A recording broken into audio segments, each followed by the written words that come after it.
ساری تعریفیں اللہ کے لیے ہیں جس نے محترم گھر کعبہ ماہ حرام قربانی کے جانور اور گلے کے پٹے یعنی قلادوں کو لوگوں کی بقا کا سبب بنایا، جس نے لوگوں کے دلوں کو پاپیادہ سوار اور ہر دبلے پتلے اونٹ پر سوار اس کی طرف مائل کر دیا۔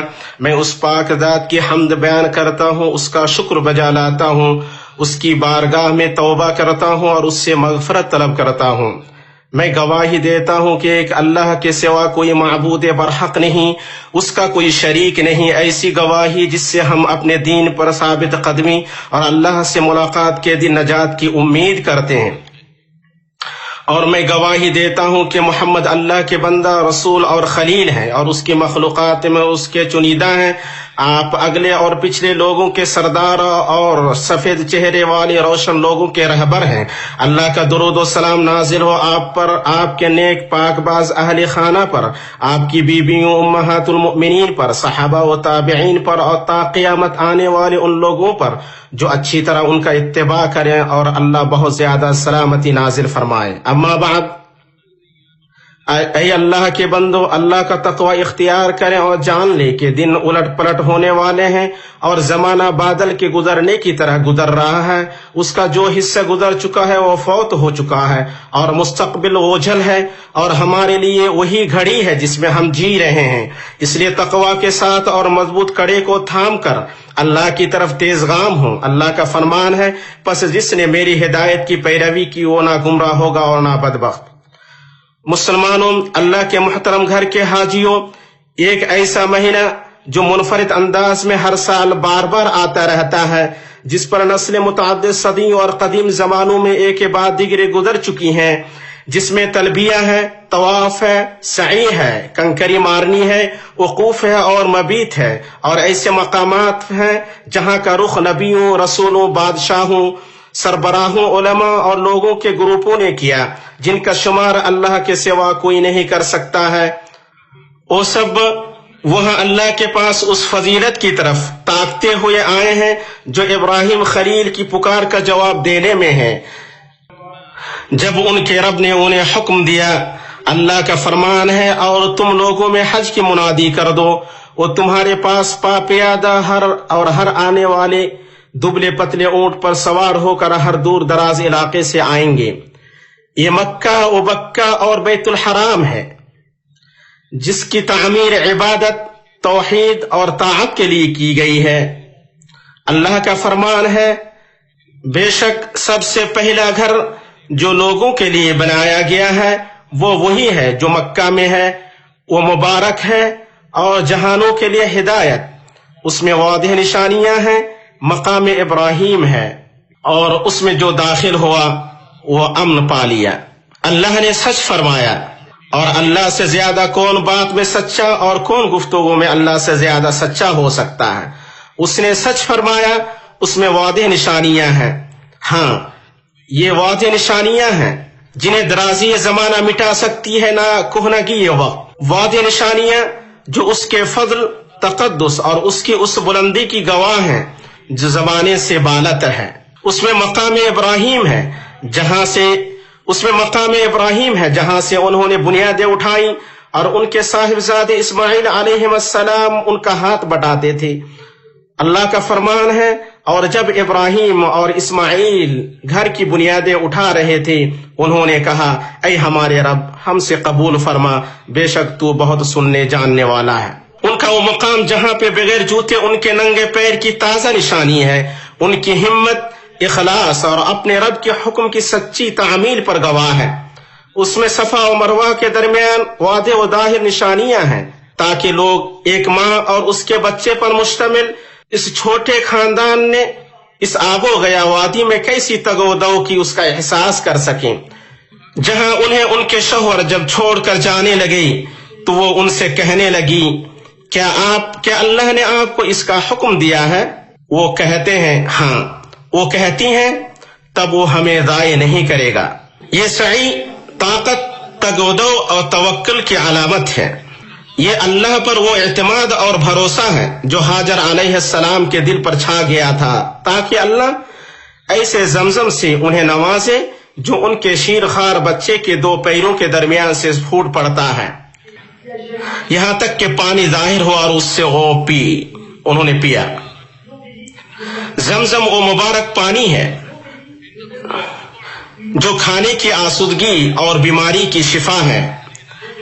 یہ وہ زمزم جو بہتا رہتا ہے اور کم نہیں ہوتا، ایسا معجزانہ پانی جس نے سائنسدانوں اور تجربہ کاروں کو حیران کر دیا ہے، وہ ایسا پانی جس کے بارے میں نبی کریم صلی اللہ علیہ وسلم نے فرمایا زمزم کا پانی اس چیز کے لیے ہے جس کے لیے وہ پیا جائے۔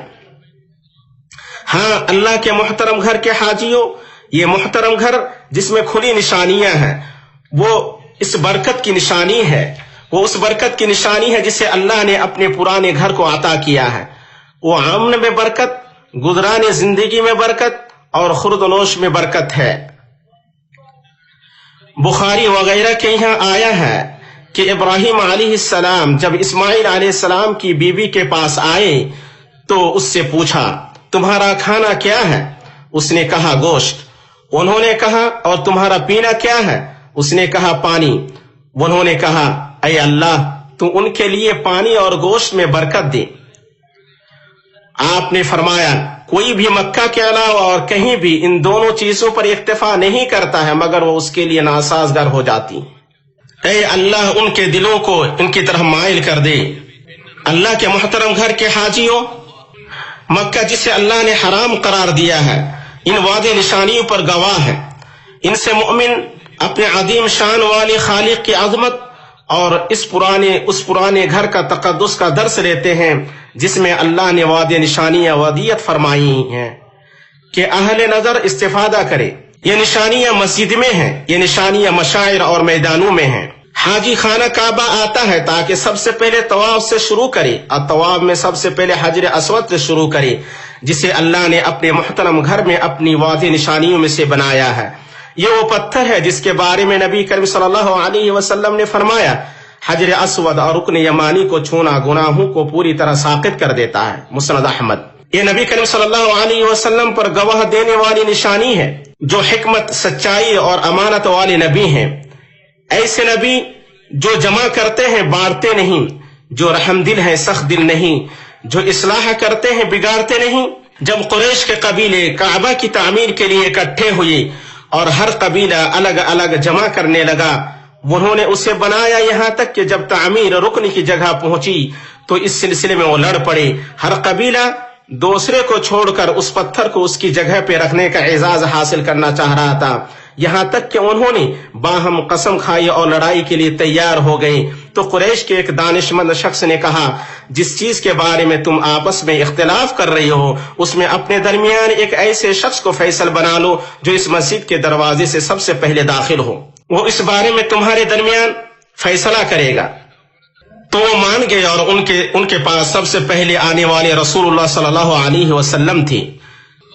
جب انہوں نے آپ کو اس کی خبر دی تو آپ صلی اللہ علیہ وسلم نے فرمایا میرے پاس ایک کپڑا لے آؤ۔ آپ کے پاس کپڑا لایا گیا، آپ نے پتھر پکڑا اور اپنے ہاتھ سے اس سے رکھا، پھر آپ نے فرمایا ہر قبیلہ کپڑے کا ایک کنارہ پکڑ لی، پھر انہوں نے مل کر اسے اٹھایا یہاں تک کہ اسے اس کی جگہ پہ لے گئے، پھر آپ صلی اللہ علیہ وسلم نے اسے اپنے ہاتھ سے رکھا، پھر اس پر تعمیر کی گئی۔ یہ ایک ایسی واضح نشانی ہے جس کا خیال ہر اس شخص پر گزرتا ہے جس نے پتھر کو دیکھا ہے یا اسے چھویا ہے یا اس کا بوسہ لیا ہے۔ وہ رحمت والے، خوشخبری دینے والے، ڈرانے والے روشن چراغ نبی صلی اللہ علیہ وسلم کی نشانی ہے جنہوں نے فرمایا اور وہ صادق و مصدوق ہیں حجر اسود جنت سے دودھ سے بھی زیادہ سفید اترا تھا مگر بنی آدم کے گناہوں نے اسے سیاہ بنا دیا۔ ترمذی۔ محب طبری نے کہا اس کے سیاہ رہنے میں ہر صاحب بصیرت کے لیے عبرت ہے، کیونکہ گناہ جب سخت پتھر پر اثر انداز ہو سکتے ہیں تو پھر دل پر ان کی تاثیر زیادہ ہے۔ ابن حجر نے کہا بعض ملحدین نے یہ کہہ کر اس حدیث پر اعتراض کیا ہے کہ کیسے مشرکوں کے گناہوں نے اسے سیاہ بنا دیا اور اہل توحید کی طاعتوں نے اسے سفید نہیں بنایا۔ اس کا جواب وہی ہے جو ابن قتیبہ نے کہا سیاہی سفیدی کے برخلاف رنگتا ہے اور رنگ پکڑتا نہیں ہے۔ ان کا کلام ختم ہوا۔ اللہ کے محترم گھر کے حاجیوں، اس وعدے نشانی کا یہ مطلب نہیں کہ پتھر کی کوئی خاص برکت ہے یا وہ نفع یا نقصان پہنچا سکتا ہے. اسی طرح اس کا یہ مطلب نہیں کہ لوگ اس کا بوسہ لینے اور چھونے کے لیے باہم لڑ پڑیں. فاروق رضی اللہ تعالی عنہ نے کہا، بے شک مجھے معلوم ہے کہ تو ایک پتھر ہے، نہ نقصان کر سکتا ہے نہ نفع پہنچا سکتا ہے. اگر میں رسول اللہ صلی اللہ علیہ وسلم کو تجھے بوسہ دیتے ہوئے نہیں دیکھتا تو میں تجھے بوسہ نہیں دیتا. بخاری و مسلم. اسی لیے آپ صلی اللہ علیہ وسلم نے فاروق رضی اللہ تعالی عنہ سے فرمایا، بے شک تم یہ طاقتور آدمی ہو، چنانچہ بھیڑ میں نہ گھسو کہ کمزور کو تکلیف دو. اگر کشادگی مل جائے تو اسے چھو لو، ورنہ اس کا رخ کرو اور تحلیل و تکبیر کہو. اسے احمد نے روایت کیا. سب سے پہلا گھر جو لوگوں کے لیے بنایا گیا ہے وہ وہی ہے جو مکہ میں ہے، مبارک ہے اور جہانوں کے لیے ہدایت. اس میں واضح نشانیاں ہیں. مقام ابراہیم ہے اور جو اس میں داخل ہو امن پا لیا اور لوگوں پر اللہ کا حق ہے کہ اس گھر تک پہنچنے کی طاقت رکھے، وہ اس کا حج کرے، اور جو انکار کرے تو اللہ تمام جہانوں سے بے نیاز ہے. اللہ میرے لیے اور آپ کے لیے قرآن و سنت میں برکت دے اور ان میں موجود آیت، ذکر اور حکمت سے مجھے اور آپ کو فائدہ پہنچائے. میں نے جو کچھ کہا اگر وہ درست ہے تو اللہ کی طرف سے ہے، اگر غلط ہے تو میرے نفس اور شیطان کی طرف سے ہے. میں اپنے لیے اور آپ کے لیے اور سارے مسلم مرد و عورت کے لیے ہر گناہ و خطا سے اللہ کے یہاں استغفار کرتا ہوں. آپ اس کے یہاں استغفار کریں اور توبہ کریں. بے شک میرا رب بڑا بخشنے والا ہے. اللہ کے لیے ہے اس کے احسان پر، اور اس کے لیے ہر طرح کا شکر ہے اس کی توفیق و نوازش پر. اما بعد، اللہ کے محترم گھر کے حاجیوں، آپ اپنے لوگوں کے یہاں تشریف لائے ہیں اور ہموار زمین پر قدم رکھا ہے. یہ مادر بستیاں مکہ اور امن والا شہر ہے. اللہ نے اس عبادت کو یہاں کے لیے خاص کیا ہے. اس میں زمان و مکان کی حرمت ہے اور ان دونوں حرمتوں میں سکینت، تواضع اور ہمدردی کو تقویت پہنچانے والے امن کی بنیاد ہے. اس عبادت کا وقت اور اس کے مقامات دونوں نعرہ توحید لا الہ الا اللہ وحدہ لا شریک لہ لہ الملک ولہ الحمد وہو علی کل شیء قدیر کے علاوہ کسی بھی نعرہ کو، اور تلبیہ کے شعار لبیک اللہم لبیک لبیک لا شریک لک لبیک ان الحمد والنعمت لک والملک لا شریک لک کے علاوہ کسی بھی شعار کو نکارتے ہیں. حج عبارت ہے صرف طواف، سعی، وقوف، مبیت، رمی، حلق اور تقصیر سے. اور اللہ کا اپنے بندوں پر احسان یہ ہے کہ اس نے اس گھر کے لیے اس نے اس گھر کے لیے تمام زمانوں میں ایسے لوگوں کو مسخر کر دیا ہے جو حاجوں کی مہمان نوازی کرتے ہیں. عرب کے قبائل اسے آپس میں بانٹ لیا کرتے تھے. کچھ لوگ پانی پلانے کا کام کرتے تو کچھ کھانا کھلانے کا، اور کچھ لوگ حفاظت کا فریضہ انجام دیتے. یہاں تک کہ نسلیں اور ممالک کے بعد دیگرے گزر گئے. پھر اللہ نے اپنے گھر کے لیے ملک حرمین شریفین مملکت سعودی عرب کو تیار کیا، جو اس کے معاملے کی دیکھ ریکھ کرنے والی، اس کی خدمت پر ناز کرنے والی، حاجیوں کی صبح و شام آمد و رفت اور حصول مقصد میں آسانی کے اسباب فراہم کرنے والی، اور اپنی طاقت بھر تعمیر اور آبادکاری میں خرچ کرنے والی ہے، جس کی گواہی قریب و بعید دونوں دیتے ہیں. اللہ اسے اور مسلمانوں کے سارے ممالک کو پرامن اور پرسکون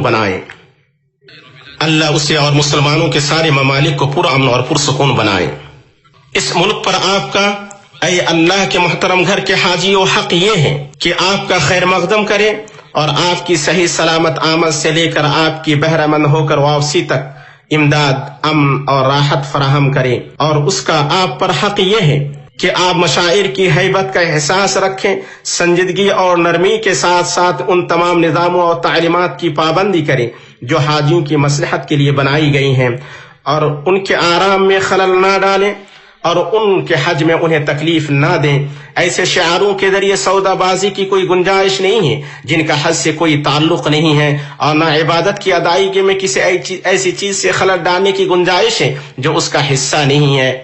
اللہ تعالی مساعی میں برکت دے، قدموں کی رہنمائی فرمائے اور حاجیوں کے حج کو پورا کرے.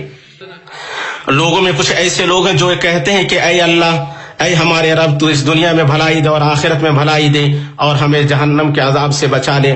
آپ اللہ پر رحم فرمائے. آپ سب سے بہتر مخلوق اور سب سے پاکیزہ انسان حوض و شفاعت والے محمد بن عبداللہ پر درود بھیجیں. اللہ نے آپ کو اس کا ایسا حکم دیا ہے جس کی شروعات اپنے نفس سے کی، پھر اس کی تسبیح کرنے والے فرشتوں سے، پھر اے مومنو آپ سے. اللہ کا فرمان ہے، اے وہ لوگ جو ایمان لائے ان پر درود بھیجو اور خوب سلام پڑھو. اے اللہ تو درود سلامتی نازل فرما اپنے بندہ نورانی اور تابناک پیشانی والے محمد پر. اے اللہ تو راضی ہو جا آپ کے 4 خلفاء راشدین ابو بکر عمر عثمان و علی سے، آپ کے اپنے نبی کے سارے صحابہ اور قیامت تک آنے والے ان لوگوں سے جو ان کا اچھی طرح اتباع کرنے والے ہیں، ان کے ساتھ ہم سے بھی راضی ہو جا اپنے عفو جود اور احسان سے.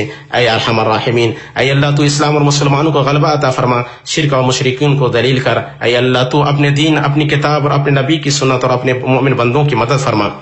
اے اللہ تو ہمارے بیماروں کو شفا عطا فرما، مسلمانوں کے بیماروں کو شفا عطا فرما یا اکرم الاکرمین. اے اللہ تو ہمیں ہمارے وطنوں میں سلامتی عطا فرما، ہمارے سربراہوں اور حکمرانوں کی اصلاح فرما، اور ہماری سرپرستی اس انسان کے ہاتھ میں دے جو تجھ سے ڈرے، تیرا تقوی اختیار کرے اور تیری رضامندی کا اتباع کرے یا رب العالمین.